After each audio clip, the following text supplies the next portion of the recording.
bit dark in here. It's a bit better. Hello everyone, welcome back to the channel and to another video. Today I'll be talking about 5 photo spots that I hope some of you don't know. A couple of them you will definitely know, but hopefully some will be new. These are the spots that I've been working this particular summer, and I just find them very interesting to shoot and also rewarding to keep returning to and see if you can get something different. But first, let's have a cup of tea and then I'll tell you the spots.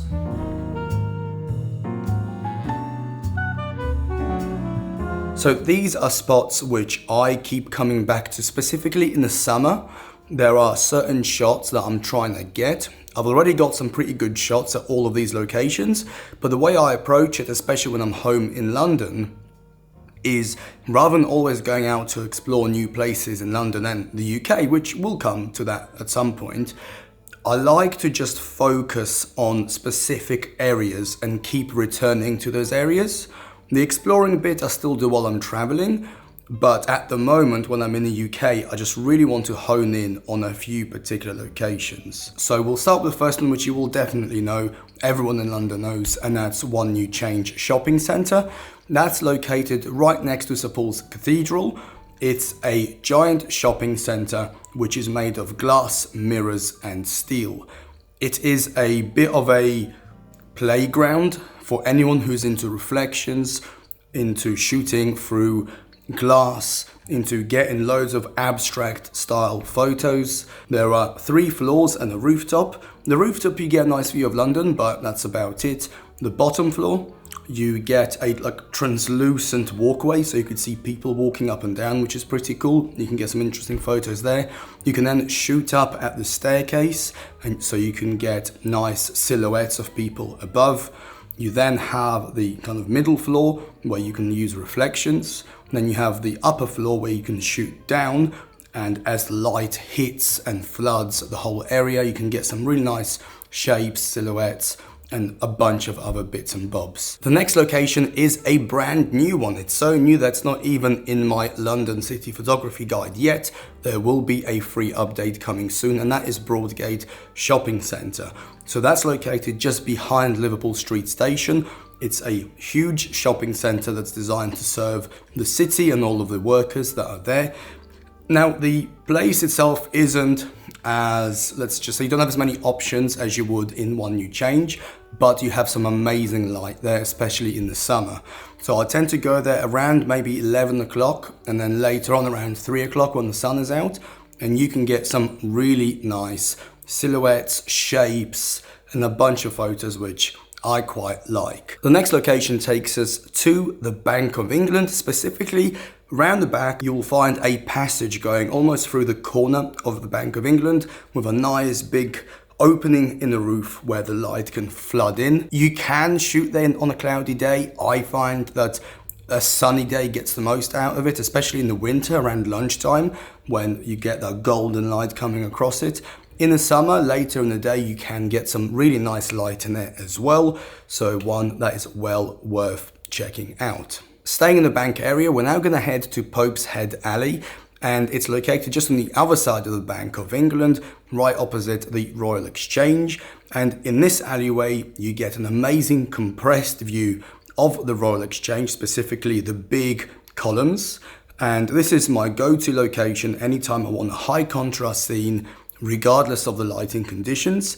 And also you've got lights, reflections, and you can really work this particular area. Now we're going to head further into the city, specifically towards Lime Street.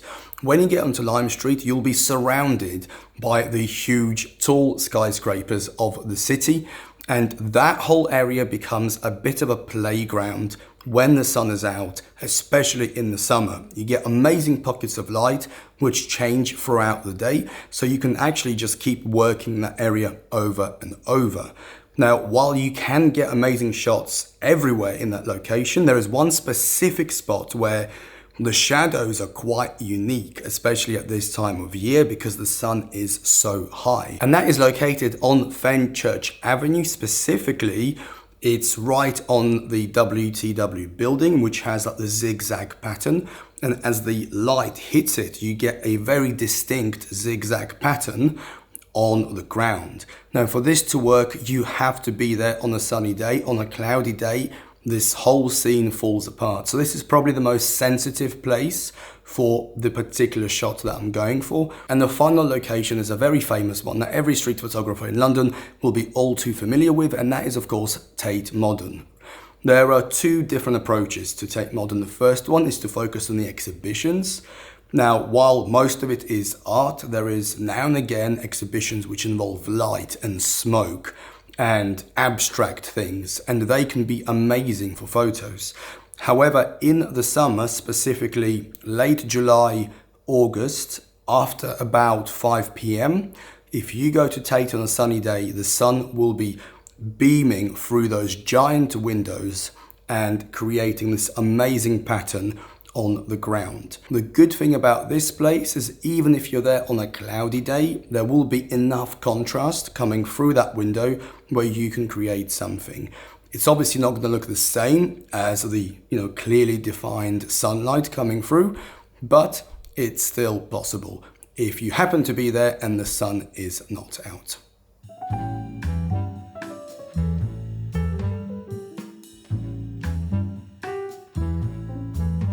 In my opinion, May, early June, September and October are the best times to visit London. You get the least amount of crowds, you get nice mild temperatures, you get good sunshine, you have a very good light, and also you will get a mix of conditions. Sure, some days might be cloudy, some days might be rainy, but you'll still get plenty of sun, especially in September. Surprisingly, it's quite a sunny month, at least it has been for the last few years. Now, if you want to go for the winter mood, those blue tones, the gloomy weather, I reckon January, February is the months for you. Avoid December like the plague unless you want to see Christmas stuff. It's packed, it's busy, all the Christmas lights are not ideal for photography. It's just not a very pleasant place to be in December. And then obviously July, August, the light's quite harsh as you would see in this video, but it's still manageable. It's just when the schools break up, it can get really busy. And obviously as the years have progressed, London's become increasingly hot in July, August. It's like 33 degrees now, so something else to keep in mind, but yeah.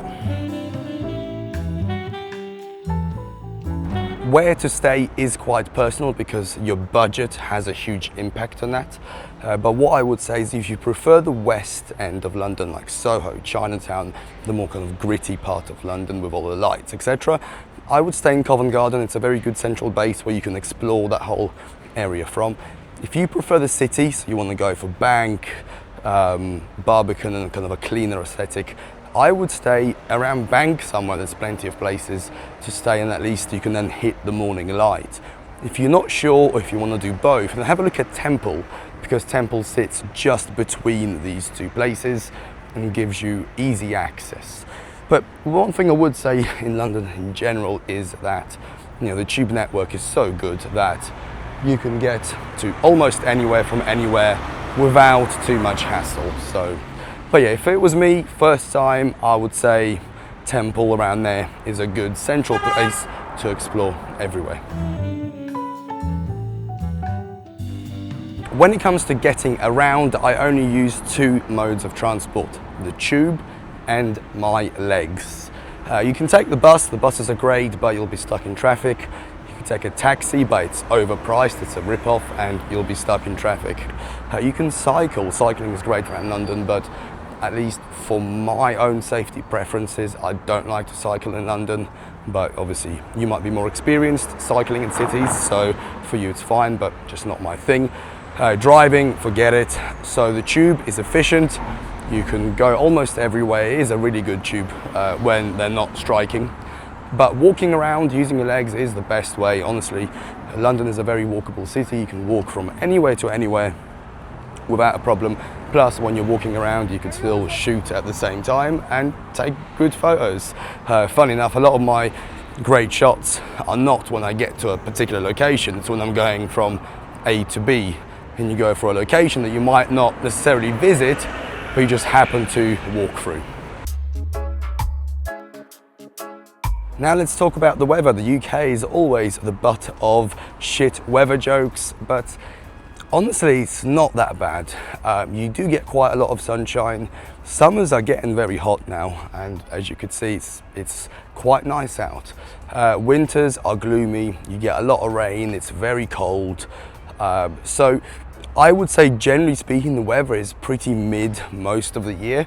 The only thing I would bring with you is an umbrella and a rain jacket, because we're an island, there's rain on islands, and you can have days of just torrential rain. Great for photography, but you'll get wet. So an umbrella, a rain jacket, and if you come in the winter, just take a few extra layers with you, because it might feel nice and warm in the West End, but the moment you go to like Canary Wharf or somewhere by the river, it's a totally different ball game.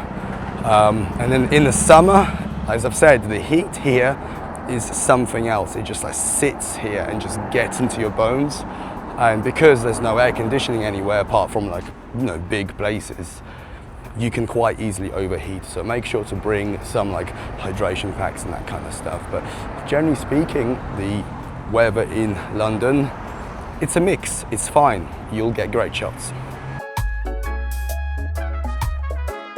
Now let's talk about safety. So London has been in the news headlines for the last year or so regarding phone theft and just safety concerns in the city. As someone who has travelled extensively and lived here for many years and is out shooting multiple times a week, I can say that in most cases, what you see on social media and online is dramatized and overblown. London is no more or less dangerous than any major Western city. This is not Dubai, this is not Tokyo. You can't just walk around with your phone out and expect nothing to happen. Use your common sense, don't walk around with your phone out. If you have an expensive camera, take a piece of tape, cover that logo. If you have a Rolex or you wear designer clothes, the only people that care about that are you and the people who want to steal it from you. So just don't show them. Basic street sense, basic common sense is all you need. You know, look around you, don't be distracted. If you see a group of people looking at your phone, at your camera weird, put it away, cross the road, and you'll be absolutely fine.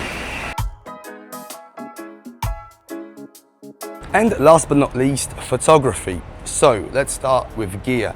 In my humble opinion, I think the 35mm prime is ideal for London. It's wide enough to get the context of the city, but it's also tight enough where you can pinpoint interesting subjects. As for the general attitude to photography, honestly, it's very relaxed here.